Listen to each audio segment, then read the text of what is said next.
Today's event is how do we overcome the challenge of translating risk appetite into the organisation. We recommend that you go on to computer audio and that you keep yourself on mute. I think you should be all muted anyway. My name is Marina McQuaid, and I am a member of the Chartered Institute of Internal Audit for the Midlands. I'm on the committee, and it's my pleasure to introduce this series of events that we've got over the coming 5 weeks, this series of seminars on risk and governance.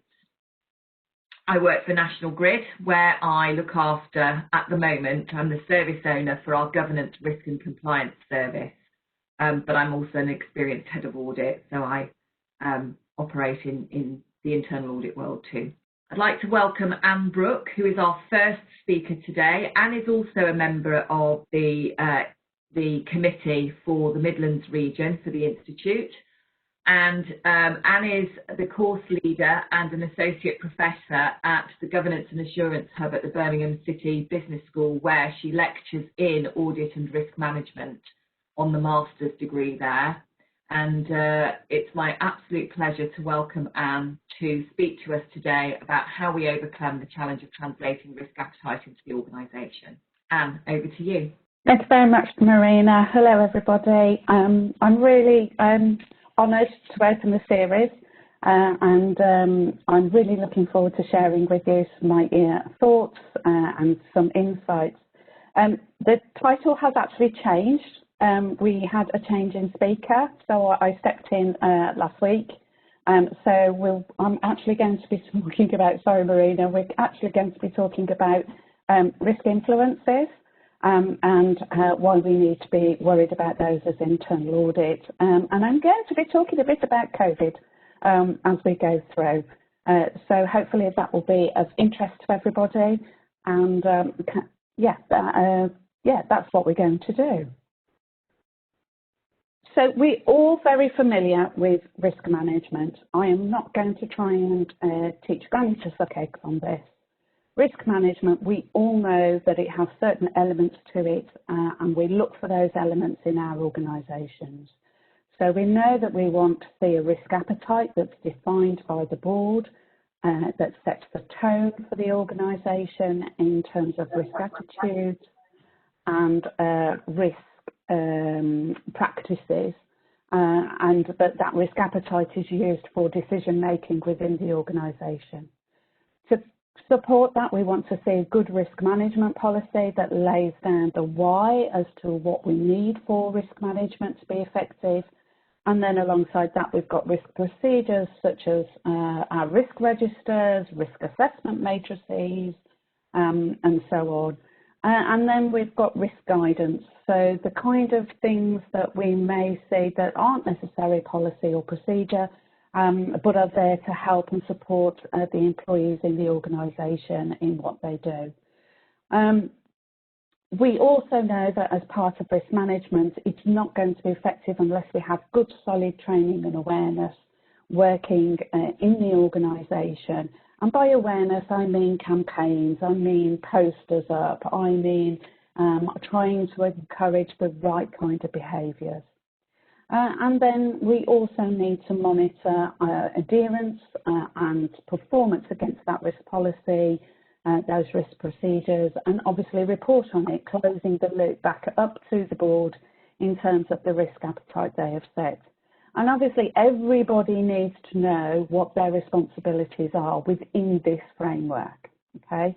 I would expect that, for example, all managers to have risk management as a responsibility in their job description as a get-go. And then within the policies and the procedures and the guidance, that it's really clear who's responsible for what. But those procedures, those frameworks that our organisations have are only as good as the people who operate them. We have created those policies and procedures, those frameworks as human beings, and we are implementing them as human beings. Therefore, we know from the internal audit engagements we do, from the work we do as internal auditors, that these can be flawed, that the design of that risk management framework can be flawed, and that the application of it can be flawed. And that's because we are all human beings, and nobody's perfect. Perfection doesn't exist. It's an enigma. It's just kind of never going to be attained. So we need to recognise that. Our risk management practices need to recognise that. But also as internal auditors, we need to be very mindful of that as well as we're going through and doing our work. Now, one of the things that kind of impacts on the implementation and the design of these is the fact that we don't live in our own bubble. We don't sit here. I mean, it might feel like it during COVID that we've been sat in our offices, our makeshift offices at home, and we're working away, and that we can feel a little cut off, and we're kind of quite, we've become silos of one. But under normal practice, in pre-COVID, even then, we didn't live in our own bubble, and we still don't live in our own bubble. We interact with our fellow human beings, and we interact with the world around us, and that actually influences the way we think and the way we act. And that might not be on a conscious level, that might actually be on a subconscious level. Now, Murray-Webster did some research and concluded that there were two different types of influences that we can have on us.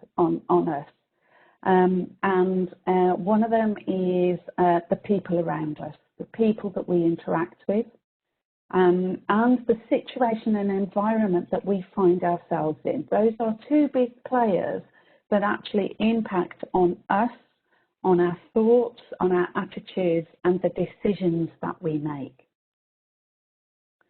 So in terms of people, where are we thinking of? Well, the big one is our family. Our family, the way we've been brought up, the family that we have later in life, as we move through life.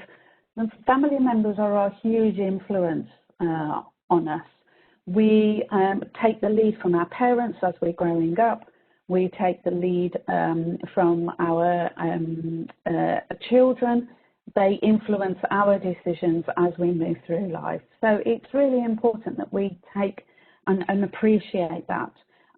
We are part of that family, and we are part of that group, and that has huge influences on the decisions that we make. I am sure that myself as a parent during COVID, when we first went into lockdown, I have a 14-year-old, well, she was then 14, now 15 and becoming a teenager. My thoughts and what are the decisions I made were all about protecting her.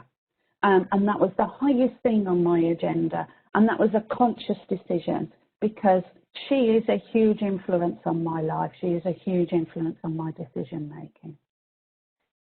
If we then move to our friends, whether they come from childhood friends as we're growing up, they are huge influences. We have all heard about the impact that peer pressure can have on the young in their lives, but also as we move through our lives as well, our social network, the people that we spend time with that aren't necessarily our family, but our second family, our family of friends, the people who we are open with, that we talk about anything with, and they do the same with us.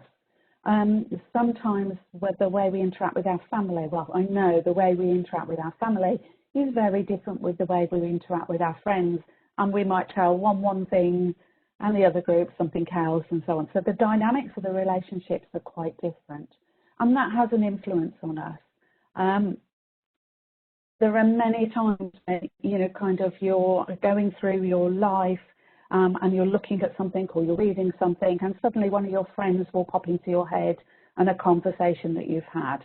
That's where it's influencing you. That's something that happens with all of us. And that's because we're social beings. We are human beings. We like to interact in the main. We then have the organisation and the people that we work with, the people we work alongside with, the people who work for us, and the people we work for. And they have huge influence as well, particularly in that work sphere. You know, kind of how many of you, you know, when we talk about governance and we talk about the tone at the top, you know, that tone at the top is an influence. You know, that is the senior management exerting their influence by walking the walk, talking the talk, leading on behaviours. They are trying and influencing the people within the organisation to encourage them to behave and walk and talk in the same manner. And so as we sit in our organisations, we have the same impact, not only for those who work for us, but those who are our peers and also those above us. It's not a top-down phenomena. It's a 360 degrees phenomena that sphere of influence is there. And I think that as people working in an organisation, we need to be very conscious of that sphere of influence, that we kind of approach our day, approach our work in the clear understanding that we are going to influence people. What we say, what we do, how we act is going to impact on them and either change their attitude or reinforce an attitude. And that's why culture is really important here. We've all hopefully seen the guidance on how to audit culture issued by the IIA. And this is where, you know, kind of these kind of influences can be seen when we're doing our audit work. So those different cultures exist, our family culture, our friend culture, our work culture. And those are just three of them. You know, kind of there are tons of subsets within that. You don't have one culture for your extended family and your immediate family. You don't have one culture for all your groups of friends that you may socialise with. So this is quite a messy kind of influence, which is why it becomes very difficult and almost intangible to be able to grasp hold of and to describe, which creates a challenge for us to be able to recognise it. If we move to the environment, I'm sure some of you may have seen this a diagram which is issued by the Institute of Risk Management in their standards, which looks at some of the more tangible influences, particularly from an organisational point of view, but I think they can just as much influence us as individuals in our personal life as well. This is recognising that we're, from an organisation point of view, so somebody working within an organisation, that there are influences that sit with outside the sphere of control of that organisation. So those financial risks, the change in the interest rates, you know, a change in the interest rates affects us as a human being and on a personal level as well, but it's something that we have no control over. Whereas if you move into the internally driven, you know, in your organisations, you can put in place accounting controls. You can have information systems. You can have intellectual capital that is a influence over how you behave, how decisions are made. Okay.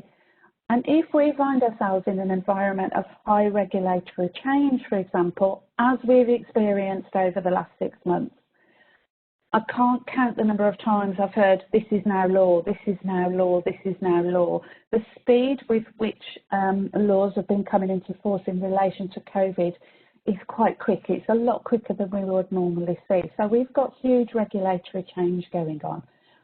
This will influence our creation and implementation of risk management, because we are, as an organisation and as individuals, are having to respond to those changes. We now find ourselves in national lockdown 2.0, and we may have felt more prepared this time. Our organisations will have felt more prepared this time because we've experienced it before. But that first time that we went into it, and suddenly the big change in the environment, that huge almost snap of the fingers change that seemed to come about, that has a huge influence on our risk management and our ability to manage it and to implement it. The situation and that we find ourselves in and also can be a great influence on us. If we think about, you know, I've just talked about COVID 2.0 and the fact that we've found ourselves now in a situation that we've already experienced. So we can now sit in national lockdown 2.0 and use what we learned from lockdown 1 and use that to help us with our decision making. And that's an influence on us because we've experienced this situation. We've experienced, you know, kind of the impact of going into lockdown. I think we can all recall loo roll gate in lockdown 1, the huge queues, the stockpiling, etc., etc. Whereas in lockdown 2, I don't know about you, but my experience going into my supermarket on Saturday, 2 days after lockdown, the shelves were fully stocked. So it shows that people have learnt from that past experience and are making different decisions. Okay, so we've already experienced the situation in the past. We rely on past experience to help us determine a course of action. Okay, that can blind us sometimes to the facts of the present. The example I give is a positive influence, and it's had a positive impact, but just in the same way, it can have a negative impact. So if you were one of the people who couldn't get toilet roll for love nor money, you probably went out just before lockdown and bought a big bumper pack, okay? Because and that would drive more of a negative kind of response because you're not taking into account the current situation, the fact that people have been through it once, therefore decisions are going to be different. When we have no past experience of the situation, then we can be really fearful of what lies ahead. We all know that when we're auditing anything around change management, that one of the big risks is that change doesn't happen because people are frightened.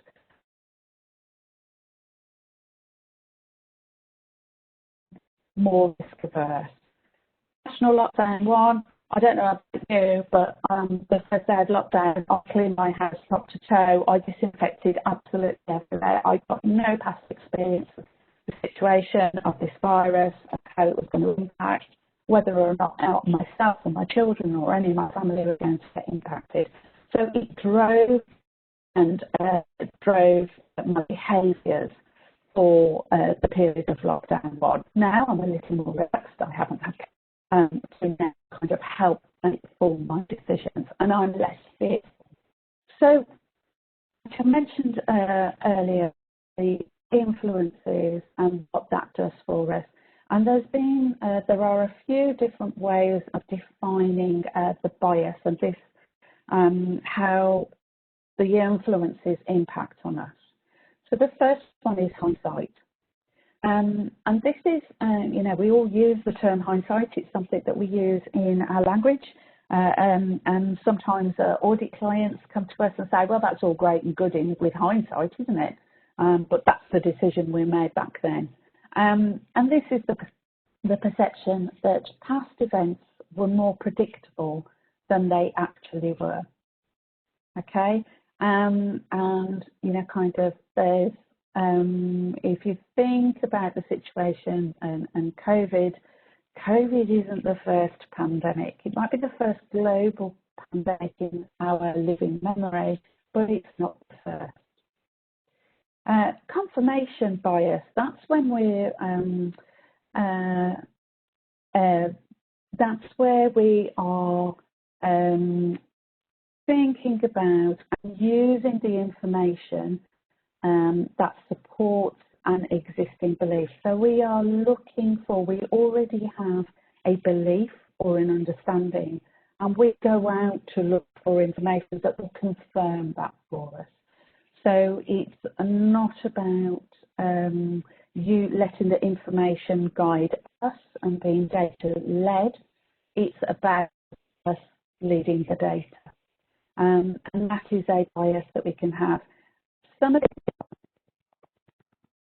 is also conscious as well. So you kind of, yeah, I'll come on to how we manage that. Overconfidence. So that's an egotistical belief that we are better than we are.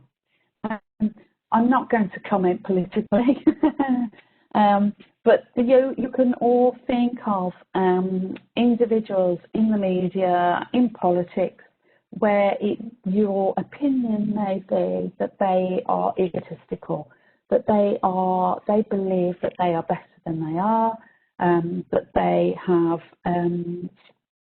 greater rights than other people as a result. And obviously that influences decision making because it means that they're not listening to the others around them, that they believe that they are right and that everybody else is wrong.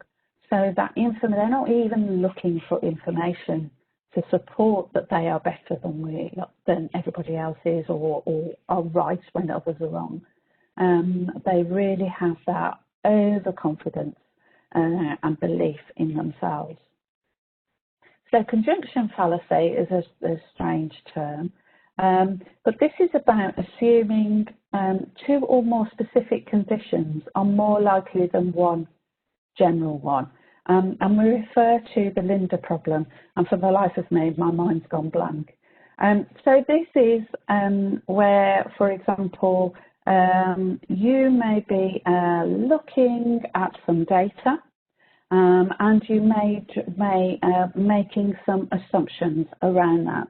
And you may be looking at and going, well, that line, there's an error here, there's a couple of errors here, so that means that that data has been input correctly, so you're making an assumption, and that it's been processed incorrectly.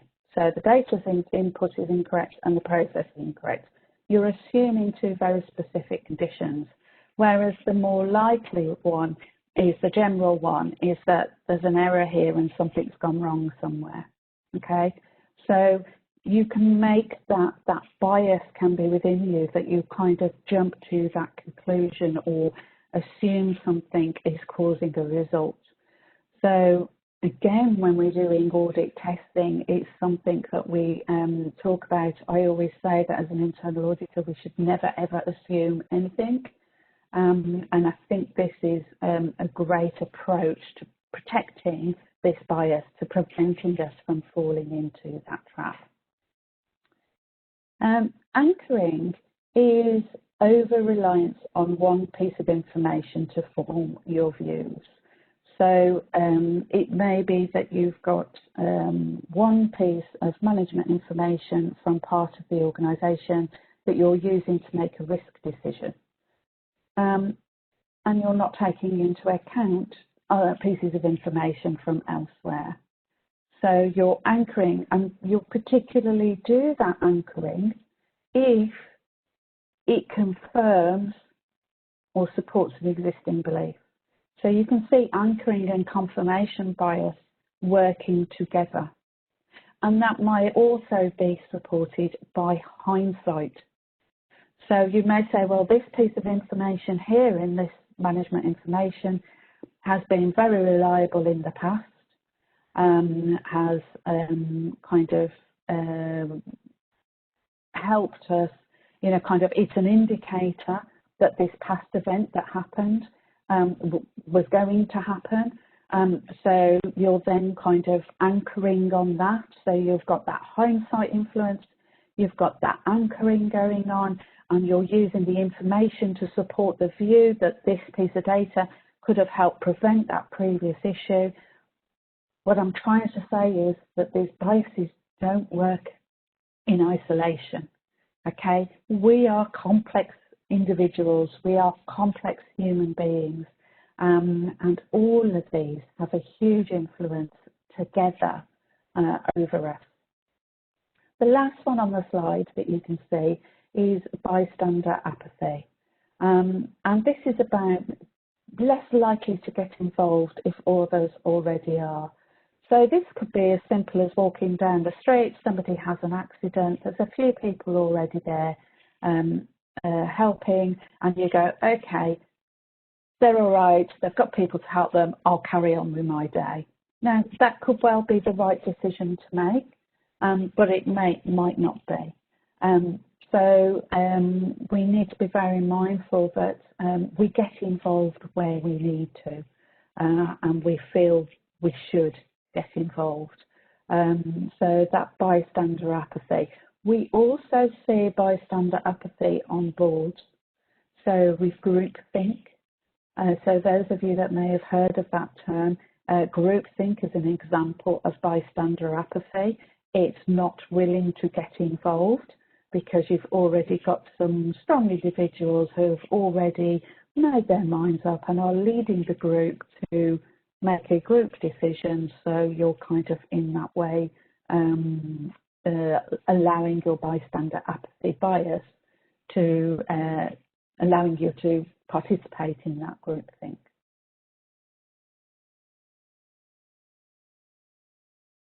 So the other kind of influence that I just want to talk about is our emotions. And every day, you know, what defines us as human beings is our emotions. And we respond every day emotionally to what we experience. We'll either feel happy, sad, glad, fed up, frustrated. There are a myriad of emotions that go through us. And those emotions will really influence us. And we could be faced with making the same decision in the same situation, in the context of the same group of people on different days. But if we feel differently on those days, we could make a different decision. So, for example, if we've had a really bad journey coming into work, we can feel really frustrated, angry, I'm late, I'm rushed. You know, kind of there's that pressure and all those emotions are there, and you've got to make a decision. You're late for something, somebody's asked you a question and you've got to make a decision, and you make it in haste as a result. That decision might well be very different if you've had a very calm journey into work. You've arrived 10 minutes early for a change, you know, kind of 10 minutes earlier than you planned.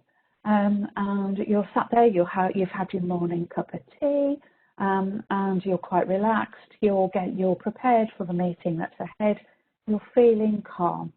So when somebody asks you that question, you can then kind of think in a different way, okay? So to my mind, Murray and Webster were right, that it's about people and situations, but our emotions have a huge part to play in that. And therefore, we need to recognise how we are feeling when we're making decisions. So, the $24 million question, why does this matter to us? Why does this matter to internal auditors? We need to, or the big golden thread, the big thing that we are kind of want to defend in everything we do is objectivity.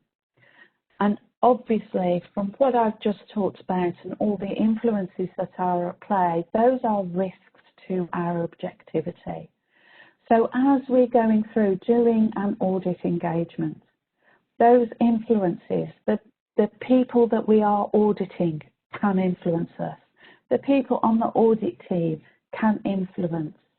The office that we're going to are having to visit and go do the audit in, that can influence that environment. The political environment that's going on, and if there's huge regulatory changes or a recession or anything like that, that can influence us. So, and influence how we look and interpret the information that we've got, the evidence that we are gathering as part of the internal audit engagement. It also matters to us in terms of developing that annual plan. You know, we talk in annual planning about involving senior management and executive management and consulting with them. And we recognise that ultimately the decision is ours and the audit committees as to what goes into that internal audit plan. But there's already been a lot of influence there that if we're not mindful of, could actually impact on that. And don't forget those senior management, that executive management, they'll be influencing the audit committee members as well, because some of them will be attending audit committee and will have been there at meetings in the past, and so on and so forth. So the objectivity that we have needs to be protected and preserved. And the only way to do that is to be really mindful of those influences. We can't put ourselves in a bubble. We can't cut that down. We do need to consult with them, but we need to really stand back and think about how much we listen to them. And how much so we understand how much they're influencing us. The other part of the code of ethics is the competency. So the competency of being aware of this and recognising it. If you think, you know, you're going to do an audit of risk management, you know, being aware of influence and how that impacts on the risk management framework that we're going to look at its design, you know, what's influenced that we're doing something in a certain way, or that we've said something in a policy, or that we've got something in an appetite statement. That it is our responsibility to think and use that kind of knowledge to help us assess the robustness of the risk management framework and its implementation.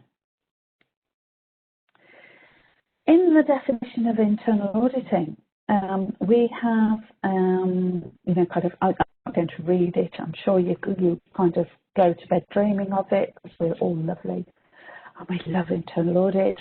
But a couple of key things in the definition. It talks about us adding value and improving an organisation's operations.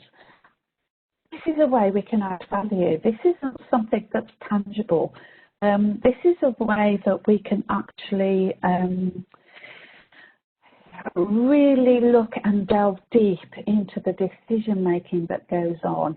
Yes, they'll have management information. Yes, they'll have risk registers, but how are they using it? If we ask that question, how are they, audit clients, how are they using that information? What are the influences on them? Are they using enough management information? Are they standing far enough back from all the information in order to remove themselves a little further from the influence of that information to make a decision? That's where we can add value. That's a thought process that we can use in every audit engagement to really kind of challenge what's happening in our organisations. And we've got a duty to provide an opinion and review the effectiveness of risk management control and governance processes. So governance processes, they set the risk appetite, the risk management framework, the controls in all the parts of the organisation. Remember, those controls are operated by people. We can automate a lot of controls, but who programs the computers? Who says that that's the right way to automate the control? That is the right automated control. Again, those individuals who are doing that programming are influenced. And they may be positively influenced. This isn't all about negative influence. We can recognise those positive influences too.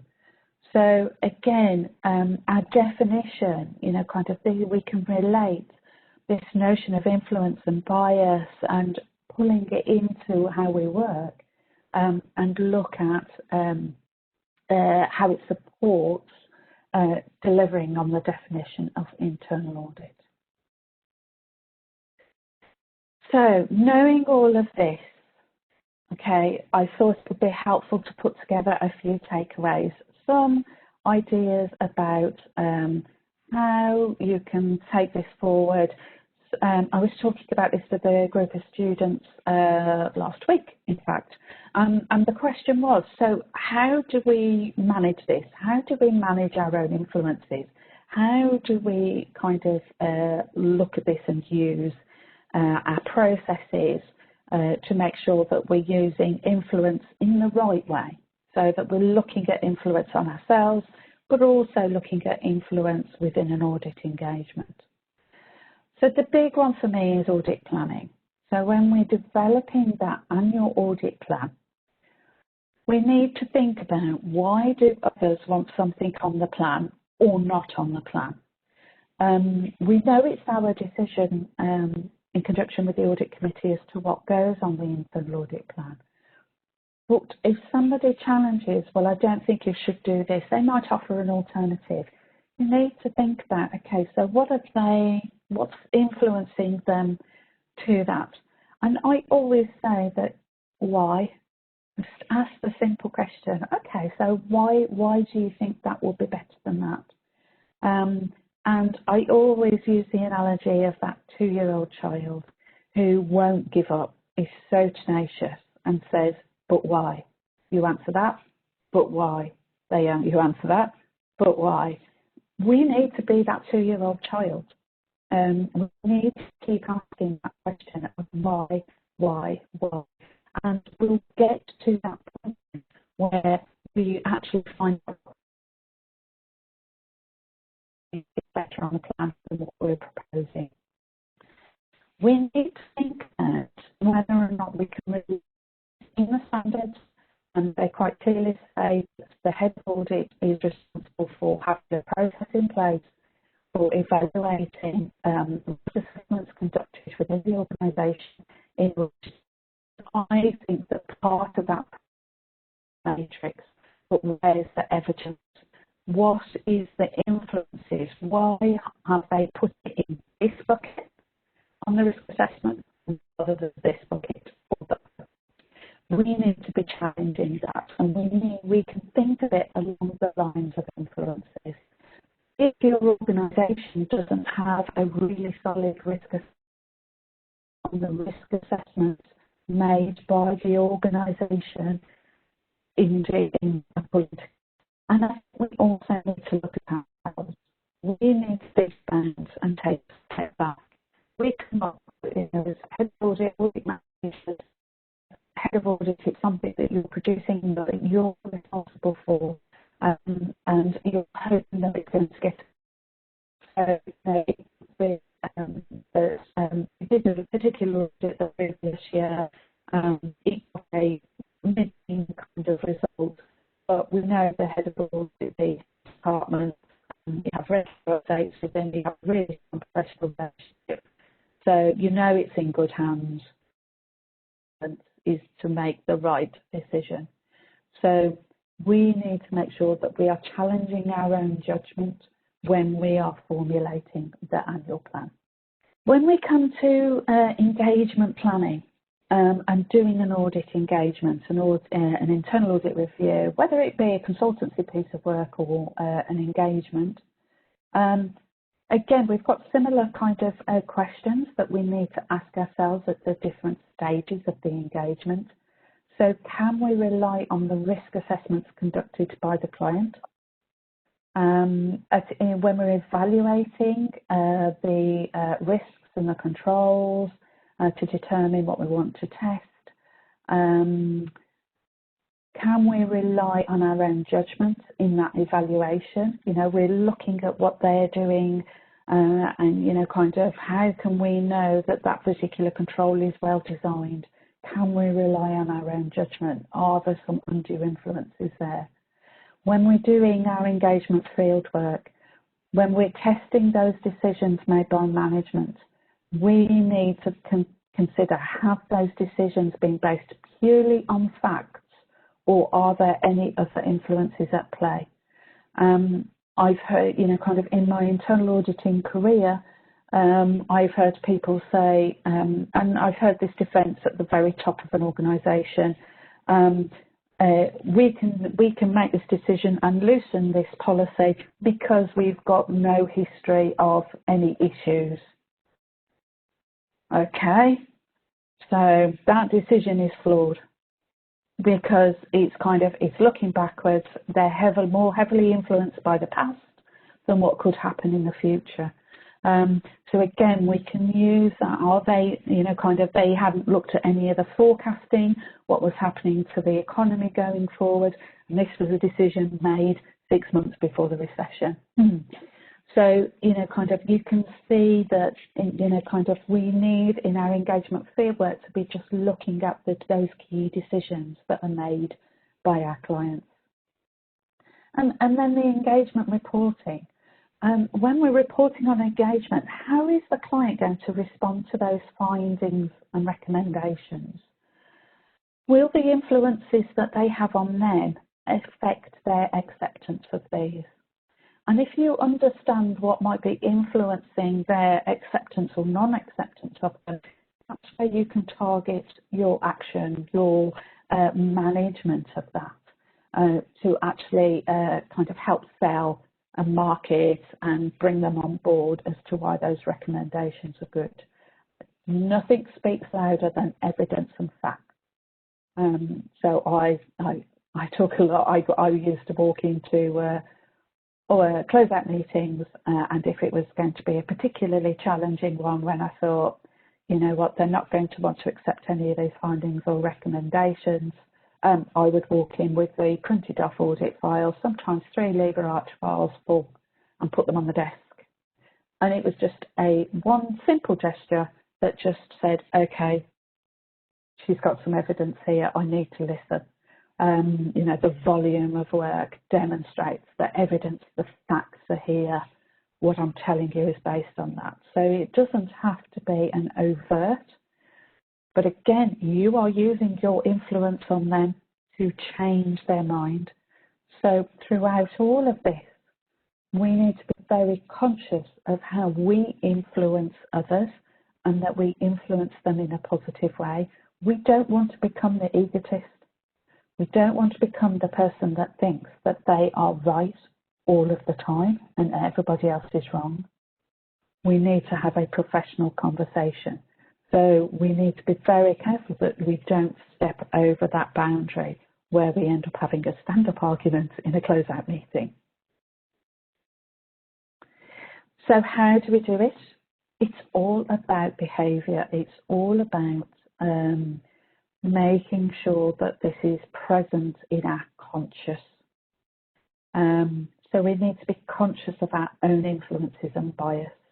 Do some self-evaluation. Sit down and think about yourself in the round. What are my influences? How does this make me? What are my values in life? My values in life will influence everything that I do. Where do those values come from? You need to be conscious of those of others. So think about, you get to know some of your audit clients really well. I know I did, not beyond the professional boundaries, obviously, but, I knew if they were a mum, if they were a dad, if they were, if they were a morning person or an evening person, and, those I would understand them. We tend to do it naturally as human beings anyway, but I think if we pull it into our consciousness, we can have better relationships and therefore be better to influence them, but also be recognised when they are being influenced. We can build the checks into the Q&A processes we have in place. A huge part of quality assurance in internal audit is about protecting objectivity and making sure that we have the evidence to support our conclusions. So if we have in our Q&A processes, if we build into them checkpoints where we go and ask the question, has the internal auditor been unduly influenced? And you can have a conversation with them, you can look, you can consider. It gives you that checkpoint and that ability or that time to just sit back for 5-10 minutes and really think across the piece. Are we seeing any undue influence here? And that will be evidenced by when you're going through the audit engagement and you see something and they've pulled a different conclusion than you might have, or they haven't dug deep enough into an issue. That could be a sign that there's some influence going on there. And they might be completely unaware of it. It could be in their unconscious. So it isn't necessarily a fault. It is it's part of who they are, the human being. And by talking to them about it then, it pulls it into their consciousness. And therefore they learn, they reflect, they learn, and therefore it improves their competency around everything. We can facilitate training and awareness in our organisations. So we can talk about workshops, we can talk about it in the opening meeting of an audit engagement and so on, or build it into there in some way, shape or fashion, depending on the audit client. And we can ensure risk management processes are robust and help secure objective decisions. I always say, a lot of people use the term best practice. I think it's very hard to hang a hat on a peg to best practice. I think what we tend to find is common practice. And I think we need to be very careful that we don't, as internal auditors, assume that something that's put out by somebody or somewhere is best practice and is right for our organisations. We need to kind of find the best practice for our organisation. So benchmarking against external framework standards, yes, it's a great thing to do, but we need to be very mindful that our risk management practices that are in our organisations have had the right level of influence from those external frameworks to come up with the best framework for our organisation. So that's what I wanted to talk about. I did slow down. I got a message to say I was going too quick. Thanks, Marina. I hope you've found that interesting, enjoyable. I hope it's going to make you think and just reflect on your own practices. And I believe, David, you're going to ask the questions. Yes, I am, Anne. For those of you who don't know me, my name's Dave Hayward. I'm also part of the Midlands IAA committee, and we'll try and take us through the questions that people have kindly submitted in the Q&A. If you do have any more questions, I'd encourage you to please type those in. We will try and address as many of those as we possibly can. There were a couple around some of the technical side of things. It looks like some people were having some issues with the sound. Apologies for that.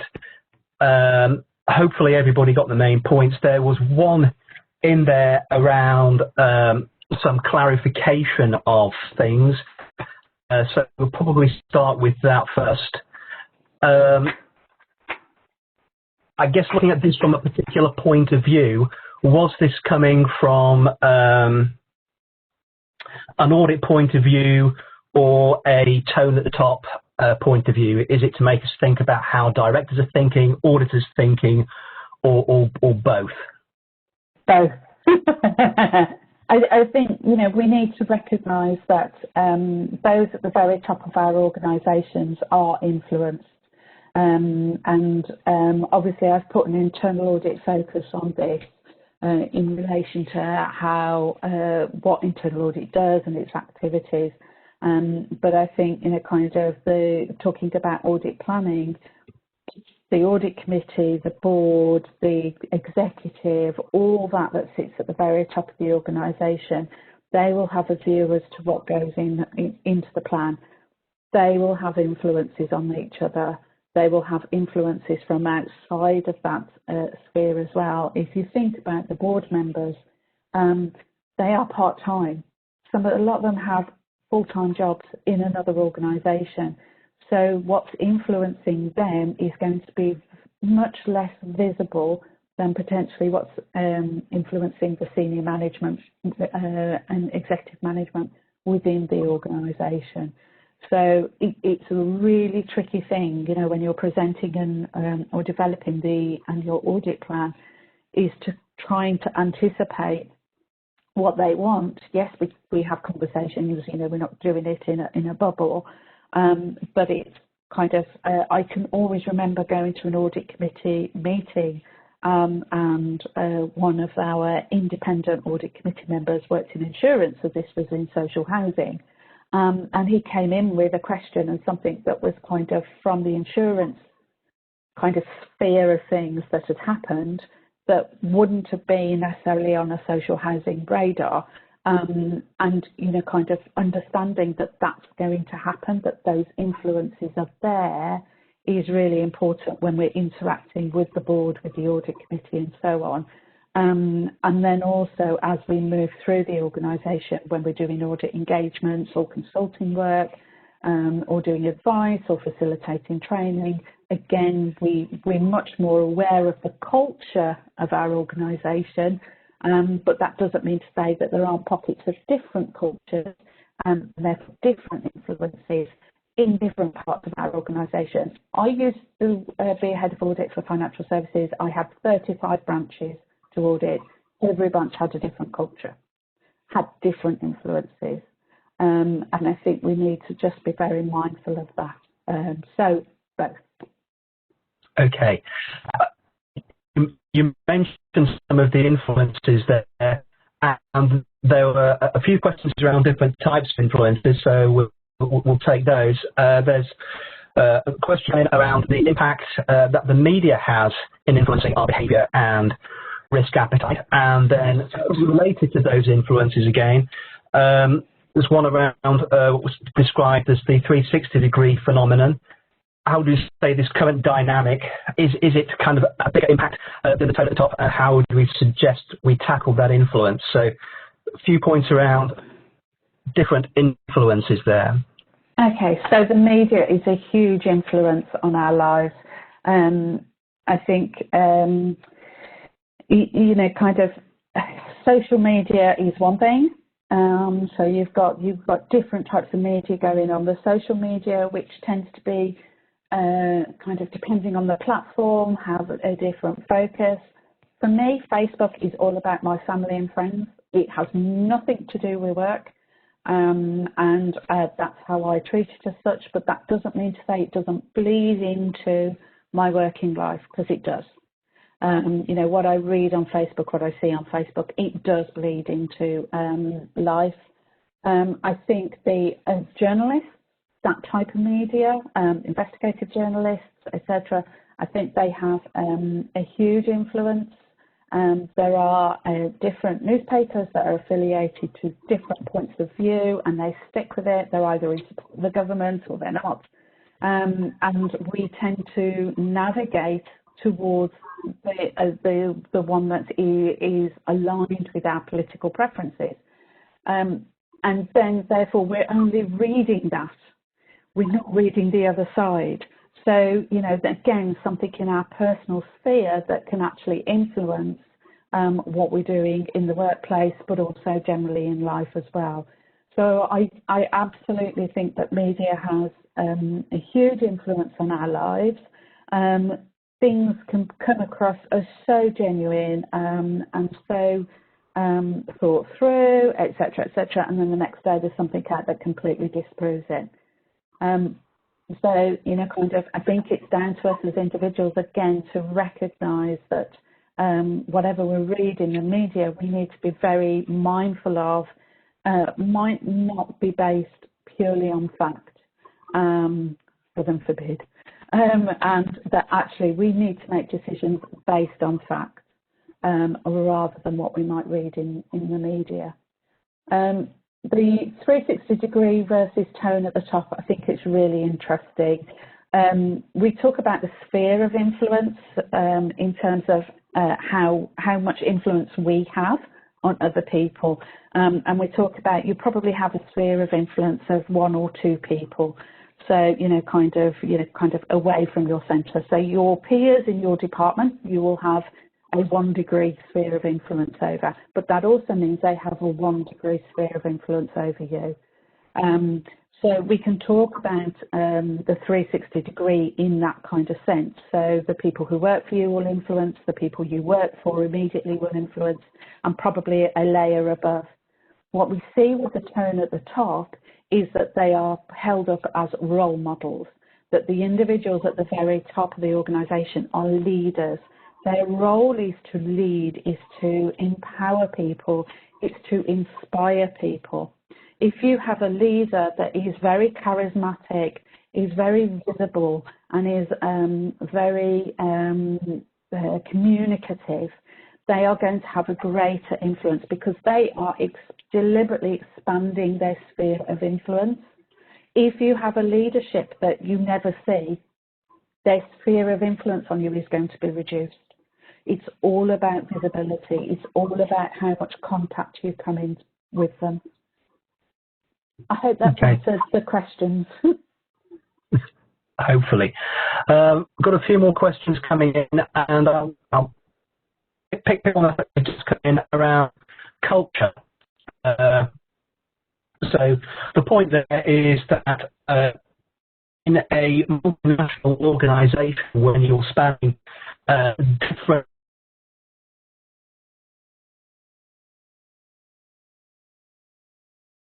kind of situation. For me, I think it's so I think preparation is really key. It's about understanding what are those in that country that you're visiting. I think that's really important. For example, if you went into a meeting in Italy, it would be a very different experience for them to be on the phone constantly through the meeting, them to get up and walk out whenever they want, that budgeting, and that's even in a really formal meeting.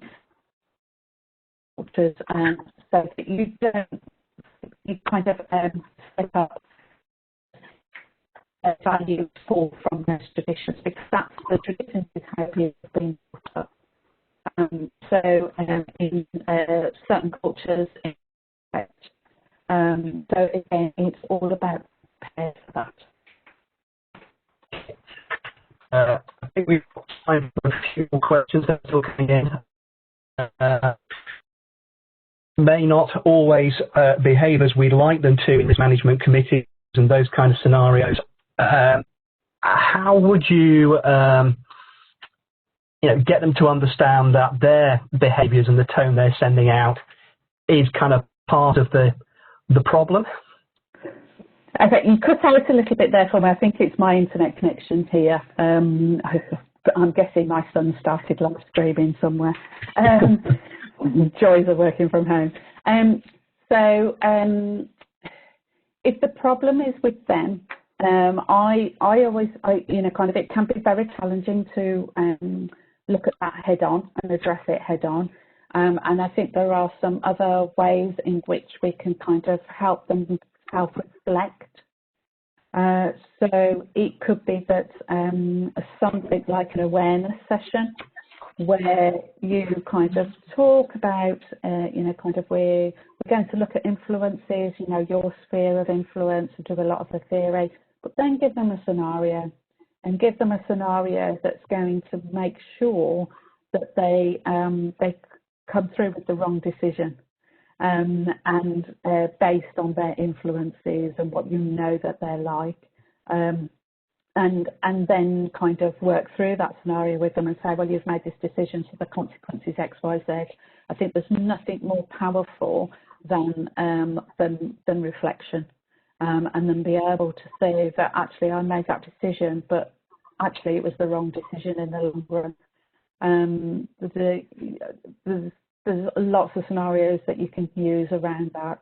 One example I remember when I was being taught how to be a teacher was questions around covering female health in primary schools, and that kind of scenario is extremely value driven, extremely influence driven, but there is a real knock-on effect to what age that you actually do that in the society we have today. So there are some areas that you can use as education pieces that can actually cause them to reflect on themselves. Okay. Some questions around training, and you'd mentioned that training and awareness is important here. So in terms of training, I mean, what do you see as the best ways for internal auditors to train on subjects like unconscious bias? Because it can be a difficult thing. Yeah, and I think it is about. I think you have to train and understand first of all the theory and those different types of biases. And I think, for me, any training or lectures or things like that, I love them to be interactive. So I would actually say, getting them to draw things like their sphere of influence and to understand, a mind map of all their influences. It just brings it into their consciousness. It brings it into their current thinking. And a huge way that we learn is by reflecting. We don't learn just by reading something. We learn by reflecting on it. So getting them to read about spheres of influences and what the different biases and influences are, but then getting them to reflect on themselves and how all those different influences are in their own life. That is a huge thing for me in terms of training internal auditors on this, because it brings it into the consciousness, which then means that they can then see, okay, so if I've got all these influences going on, so has my client. Their influences are going to be different, but I need to kind of think about that as well. So I think that's the way that I would definitely do it. And then it's a ongoing Q&A process. Are they being objective, etc., as they go through? Okay. It is, I know you'll be aware of this, but they've just released unconscious bias e-learning for all senior managers across National Grid. And I found it to be incredibly helpful in the work that I do, both on the audit and risk side, in thinking more deliberately. It's a good kind of sense check to think much more deliberately about the interactions that we have in our work and in our meetings and in the way in which we operate. Yeah, and I also think that internal auditors are role models. We go out, we're in a very unique position. We touch every part of an organisation, and we, as influences, can be quite great. And therefore, we need to be that role model. So, we were talking about tone at the top earlier on. We need to be stolen that tone and demonstrated that behaviour as well, because the very top leadership of an organisation can be out of reach almost from the people within the organisation. Whereas we go out, if we're demonstrated those same behaviours, trying to demonstrate that to the internal at the top, they feel more connected to it. So again, we can influence it that way. Okay. There are a few questions coming through, just letting us know we are still dropping in and out. Technically, I'm hoping it's still working for most people. A couple of questions around getting copies of the slides and things like that as well, Anne. So yes, I'm assuming they'll be made available. Okay. I think we've just about covered most of the questions that are coming in there. Don't know any more. I think we have a minute or two left to cover those. Just whilst we're waiting, I guess just picking up on your point of training there, Anne. I mean, for us as members of the internal audit profession, do you see training around this as being kind of almost a mandatory part of the qualification going forward? I think that we need to look at how we support the internal audit profession with this through qualifications. I mean, there's so much in this field around culture, emotional intelligence, the biases, the influences. I could write a module on this, 20 credits, for a degree, kind of thing. There is so much there, and I think, I think one thing that the experience of COVID has probably taught us is that we've learned a lot about ourselves as a race. in terms of how resilient we can be, but also how vulnerable we can be. And I think, you know, something such as COVID has had a huge, I mean, unmeasurable influence on all our lives. And I think, you know, kind of, I'm hoping that, you know, kind of those softer sides, those more human traits, those human characteristics are going to become more significant in the professional qualifications as we move forward. I will be trying to exert my influence on that one. Okay. We've got time for maybe one more, hopefully. Question about influence again, and any examples of either positive or negative influences from your career? So, recession, let's go back to those lovely days, because obviously we're complicating that now again. In the organisation I worked in, I was at the time, I'd just been made head of internal audit. We were merging, being taken over essentially. We had a global treasury operation, so we're in financial services, and the head of finance and the head of treasury needed to be two different people, big requirements in treasury operations. We just recruited a new head of finance who was on the 6-month probation contract, and the previous head of finance had moved to become head of treasury. This person, the head of finance, we were merging, the merger was going to happen after their 6-month probationary. They'd only been in the organisation a month. They decided that they wanted to kind of leave and go to another job. And they wanted to put, the finance director wanted to put the head of treasury over both. And I simply stepped in and said, no. That what's going to happen is that the regulator will want the head of treasury to move over back to their old role and to promote the dealer at the time up. And there was a lack of confidence in that dealer moving into that head of treasury. So that conversation that I had actually meant that this person couldn't leave and they had to stay until the merger when the treasury operation ceased. So you can exert influence, and that was done in an advice, business insight consultancy kind of capacity. And these were people that I work with every day, day in, day out. So, you know, kind of, it was a round table discussion, and it influenced quite a key decision for the organisation. So we can do it,